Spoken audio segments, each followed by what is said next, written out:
I think it's generally the case that you can't disagree well until you understand well.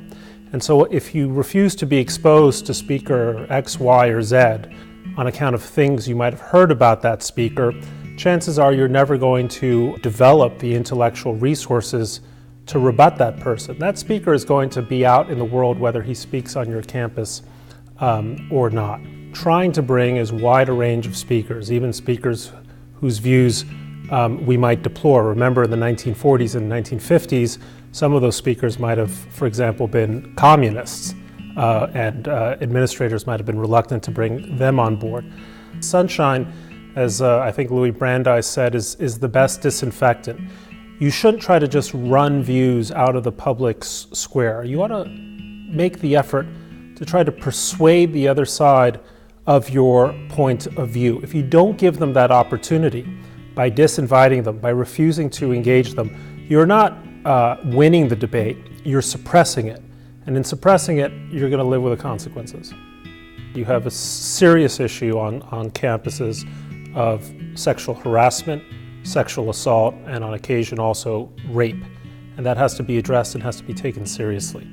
On the other hand, in part thanks to rule changes by the Obama administration in 2011, the standard of proof required to effectively convict students accused of or charged with these crimes in campus tribunals fell very low. Obviously, in the United States, we want justice when crimes are committed, but we also believe in due process for those convicted of crimes. One way of changing it is to change the standard of evidence by which those accused of sexual assault should be held guilty. Another is to refer many more of these cases to the criminal justice system, which is, after all, where charges of rape probably ought to be handled.